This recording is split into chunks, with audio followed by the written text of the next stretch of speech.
7 দিনের মধ্যে 2 বার ভূমিকম্পে কেঁপে উঠেছে দেশ। আর গত 90 দিনে বাংলাদেশের আশপাশে মৃদু ও তীব্র মাত্রার 50টির বেশি ভূমিকম্প হয়েছে। গত 15 বছরে 150টির বেশি ছোট বড় ভূমিকম্প হয়েছে। বিশেষজ্ঞদের মতে এসব ভূমিকম্প বড় ভূমিকম্পের পূর্বাভাস।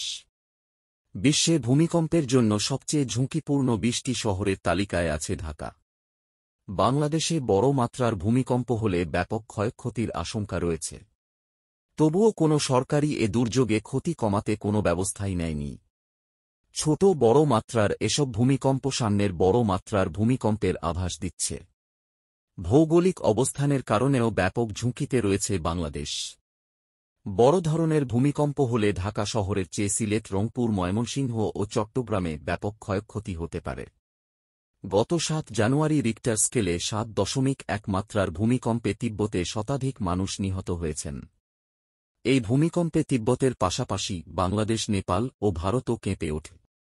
প্রধান ভূতাত্ত্বিক ফল্ট লাইনে অবস্থানের কারণে প্রায়ই এই অঞ্চল কম্পিত হচ্ছে।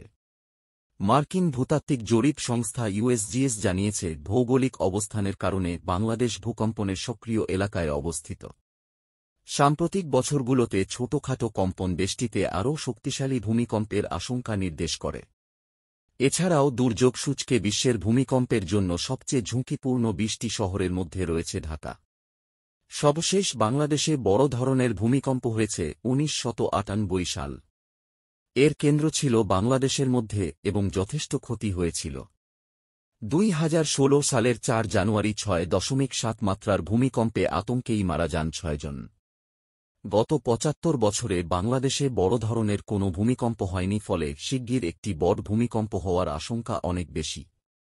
বিশেষজ্ঞদের দাবি, বাংলাদেশের ভেতর দিয়ে ভারত ও মিয়ানমার টেকটনিক প্লেট গেছে।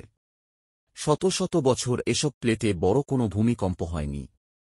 ফলে এই প্লেটে সঞ্চিত হয়েছে দীর্ঘদিনের শক্তি।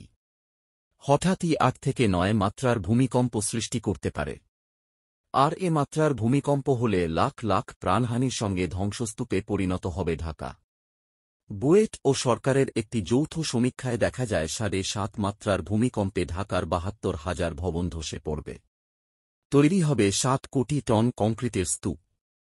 ভূমিকম্প বিশেষজ্ঞ অধ্যাপক মেহাম্মদ জিল্লুর রহমান বলেন, 7 মাত্রার ভূমিকম্প যদি সীমান্ত এলাকায় হয় তাহলে ব্যাপক ক্ষয়ক্ষতির সম্মুখীন হতে হবে বাংলাদেশকে।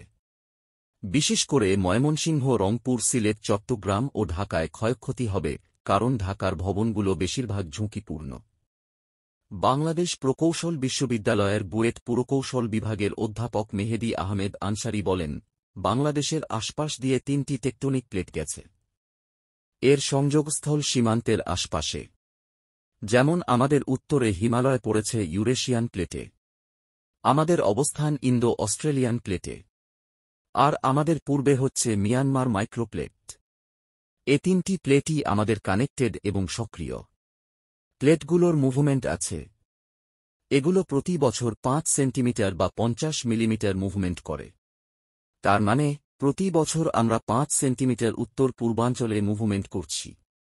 একইভাবে পুরো পৃথিবীও মুভ করছে। তিনি বলেন, ফায়ার সার্ভিস ও সিভিল ডিফেন্সকে সরকার ইকুইপমেন্টস কিনে দিয়েছে। শুধু ইকুইপমেন্টস দিয়ে হবে না, কারণ ভবন মেরামত না করলে ভবন চাপা পড়ে মানুষ মারা যাবেই। ঢাকা শহরে এছাড়া গ্যাস বিদ্যুতের অপরিকল্পিত লাইন ভূমিকম্পে ক্ষয়ক্ষতির ঝুঁকি বাড়িয়ে দিয়েছে কয়েক গুণ।